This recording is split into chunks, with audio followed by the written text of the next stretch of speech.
Hello! It is the Esoteric Podcast OST review episode this week. Yes, we're doing another OST review. This is the Esoteric Podcast. I am Travis. With me, as always, is Wesley. If you like what you're hearing, you can check out the Esoteric Podcast. Well, you're probably listening to this on YouTube. Yeah. So I wouldn't... continue to check us out on YouTube. We have edited versions of our weekly podcast on YouTube. The live versions of our weekly podcast are on Twitch. Those are Sundays at 3 Central Time, usually. We talk about movies, video games, news, whatever strikes our fancy at the time. That's about 2 hours. We then edit it down to an hour and a half to an hour and upload it back to YouTube. We are also on Twitter, sort of. Not very good at Twitter. We're getting better. Ish. We are at the Esoteric Pod over on Twitter. And we are also available on Patreon if you want to support us. You can give us some money. Let us buy cool things on Patreon. We are the Esoteric Podcast over on Patreon. Give us some love. Send us some comments. Whatever. We don't have any patron-specific stuff set up yet. We are working on it. We'll get to it. Yes, but this week we are talking about the Parasite Eve OST. Yes, Parasite Eve. The game from 96? I think 97. 97? Alright, that could be. Maybe it was 96 in Japan and 97 in the US. That makes sense. That could be a thing. I don't know. Some Japanese games come out very close to when they come out in the US. Other games, like, years in between. Yeah. It's weird sometimes, too, especially, Yeah. Less of a thing today, but back in the 90s especially, Japanese games, I mean, let's face it, Pokemon was out, a year and a half in Japan before it came out in the US? Yeah, it was something weird like that. But, yeah. Oh. So, Parasite Eve, let's first of all talk about our experience with the series, ? There is more than one game. There was a sequel. I've never played the sequel. It's basically Resident Evil.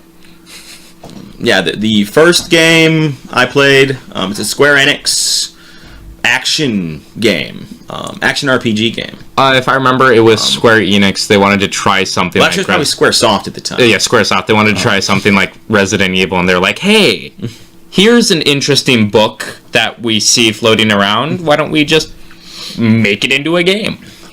Yeah, I played it when it first came out back in 97. 96 and 97. We're going to settle with 97. Back in 97, when it was new, I don't even remember a lot about it. It was an RPG game, and you could level things up. It was about rogue mitochondria. And yes, somehow people were, spontaneously igniting in places, and then there was a person named Eve and a big red monster thing somewhere. I remember there was a big red monster thing at the end. I don't remember if that was Eve, or was Eve the name of the chick with the gun? I think Eve was the name of the chick with the gun. Who do you play? I don't even freaking remember anymore. The blonde chick with the gun. Thank you. Yes, blonde chick with gun. Aya, that's her name. You played as Aya. Yeah. So Eve must have been the person you were, chasing? No, her name was Maya. Her name, okay. So is there an Eve in this game at all? Not that I'm aware of. Okay, I'm confused about why it's called Parasite Eve then. Oh, no, that's the Eve before the parasites, start taking over, I'd assume. Oh, that could be a thing. Yeah. I don't remember. I know that you could level stuff up, and then if you beat the game, you could, take some of your cool weapons, you got to start the game over. Yeah, and then you got to try to work your way to the Chrysler Building after you beat the game to get the final ending. Yeah, I didn't even know if I ever finished it. It's one of those things I'm going to be playing for that third channel side project I've been talking about. Yay! All sorts of side projects for Wesley. Oh, yeah. Okay. But I actually didn't start with the original Parasite Eve. I started with the PSP game, The Third Birthday. I was completely unaware there was a PSP game. There was. I knew they made a sequel. Was that a PS2 game? Or was that a PSX game as well? I think it was a PSX game. Okay. I couldn't remember. After that, they... It was I'd say it was a reboot of sorts because Aya goes back in time and can take over people's bodies. Oh, God. Any property where time travel gets thrown in a later sequel or anything, unless it was planned from the beginning to have time travel show up later, Yeah, no, time travel almost always screws everything up. Yeah, but the game had problems where, first of all, it wasn't the normal Parasite Eve, the open, expansive. No, it was more mission-based, and... well, a lot of handheld games go more mission-based. Yeah. The Metal Gear Solid games on handhelds shy away from the big open-world areas. Yeah. Okay, open world's not really the right term, but, the larger open areas that Metal Gear Solid games are known for, and uses more of a, here's a small area, go complete this mission, do this thing. Then you move on to the next mission. Yeah. But also in the third birthday, they revamped Aya's character. They gave her amnesia, so she didn't remember anything beforehand. So she doesn't remember the first two games, and now she's time traveling to fuck with the events of the first two games. Oh. And not her whole body doesn't time travel. No, just like her spirit does, and she takes over soldiers and stuff. Okay, that sounds like a bizarre game mechanic. And so in the original Parasite Eve, Aya Bray was a strong, independent woman. No, she wasn't black, she was blonde, You know what they did to her character in the third birthday? Did they make her a 3-year-old girl? Damsel in distress. Okay. Even though she's the hero. As the main character, she's the damsel in distress. Yes. Nice. That's a bizarre turn of events. Yeah, but anyways, that was my experience with it. Because I fell in love with that game, even though now that I've seen... I have no idea why. That game sounds not good I was 14. Good to know. But now that I've seen a lot of the original Parasite Eve and how much I really want to play that, I have to say I prefer the original over the third. But the soundtrack now. Yes, the soundtrack. Compared to the last two soundtracks we've listened to, it was... I'm going to go with not as good. It was not bad. They had a lot of nice piano pieces in it. Yeah. Some opera-type pieces in it. Mm-hmm. But a lot of it kind of felt like your Final Fantasy battle music type stuff. Yes, it was it was supremely atmospheric. And well, a lot of your Final Fantasy battle music type stuff, at least the stuff that always sticks out in my mind, is usually like hyper repetitive. Mm-hmm. And don't get me wrong, the Legend of Zelda soundtrack and the Super Mario Galaxy 2 soundtrack that we previously reviewed, they had a fair amount of repetitive things. But when you're listening to it, you don't notice the repetitive quite as much. I don't know if that's because of the style of music or what's going on, but you don't notice it repeating as often. Mm-hmm. In this, and in a lot of the Final Fantasy soundtracks, which of course I think they had the same audio designer as a lot of the good Final Fantasy music. Yeah. From back in the 90s. But yeah, that was always... You could tell it was repetitive. Mm-hmm. It fit with the gameplay. Oh, yeah. Don't get me wrong. But when you're just listening to the soundtrack, it's... The battle tracks especially, you notice the repetitiveness, and if you're not doing the repetitive task of fighting like you are in the game, although Parasite Eve was not a turn-based, active time battle system like the Final Fantasy games at the time either, I don't think.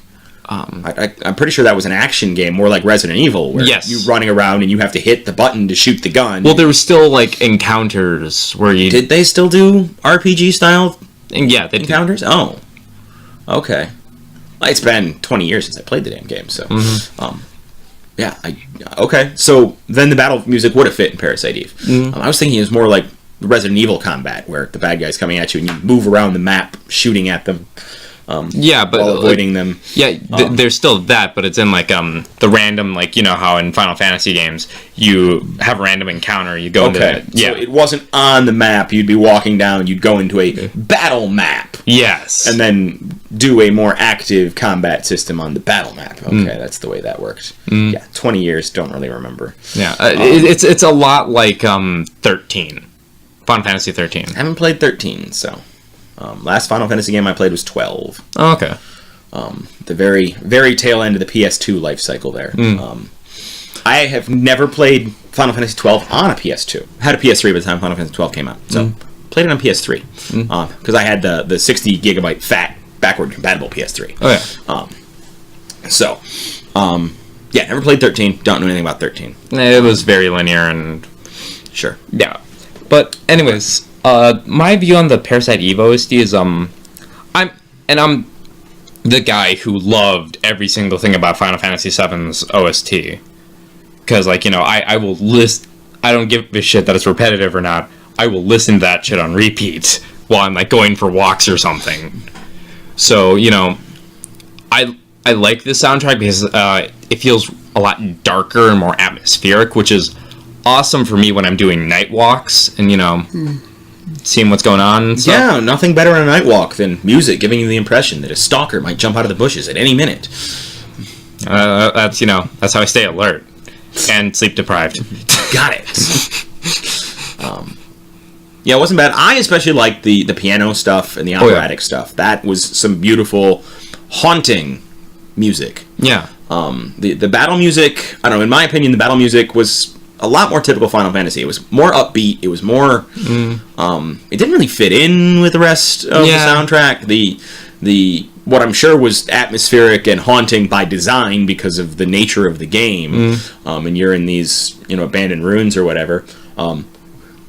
But I don't remember if it was jarring at the time, but listening to it now, I would imagine it'd be jarring. You're listening to some of those haunting piano pieces, and then just walking through a thing, and then you get into a battle, and now it's because you're in a fight. Yeah, you know. Yeah. That just seems. I don't know. I haven't played the game in 20 years. It might work a lot better in the game than it sounds like it would. Yeah. In the you know, especially because you're changing play styles from your careful exploration of a haunted room into an active battle where you're fighting things. You know, so maybe the music transition works because of the gameplay transition. But then again, for all I know, the gameplay transition was also jarring the way it worked like that. So yeah, I don't know. So yeah, bottom line for me, I was a fan of it. If you're into that type of atmospheric stuff or any of those more haunting OSTs, I'd suggest you give it a listen to. Yeah. Bottom line for me, it was not bad. I've definitely seen worse OSTs out there. And yeah, the atmospheric music, the pianos, the opera, that especially, it's haunting, it's beautiful. I'd probably take the battle music out and listen to the rest of it as I'm going about doing things, because like previous OSTs we've done, like most video game OSTs, there aren't lyrics. Yeah. So it's a great accompaniment to games or browsing the internet or reading a book, or I could imagine sitting down to read a horror novel, you know, something Stephen King, and playing this soundtrack. And then for the, you know, you'll play the battle music when you get to the preteen orgy in the sewers. Yeah, that's Jesus. So, yeah, it's pretty good. Yeah. So, that about wraps up our review of this week. Yeah, I think that wraps it up this week. Still no idea what we're doing next week. This Thursday thing's just kind of a we do what we want when we feel like it type thing. So yeah, check back next week. See what we review next week. Once again, we are the Esoteric Podcast. Find us on YouTube at the Esoteric Podcast. Find us on Twitch on Sundays, 3 p.m. Central for our live stream. We are the Esoteric Podcast on Twitch. Check us out on Twitter. We are at the Esoteric Pod. We are working on actually tweeting things other than just when our video is available. And if that's all you're interested in, go check us out on Twitter. Anytime a video goes up, anytime we're live streaming, gets mentioned on Twitter. You can check it out. And if you like what you hear, you want to support us, you want us to get better microphones, maybe some cameras so you can actually see us instead of this stupid logo that's always up in the background. Oh, yeah. Maybe we could get a non-stupid logo from an actual professional graphic arts designer instead of some schmuck who happens to have Photoshop on his computer. Yeah. give us some money. We will be putting together some patron-specific things so that our patrons get a little bit extra for going that extra mile and supporting us. Yeah. So with that, I think we're done. I'm Travis. He's Wesley. Until next time, thank you for watching, and we'll see you later. Goodbye.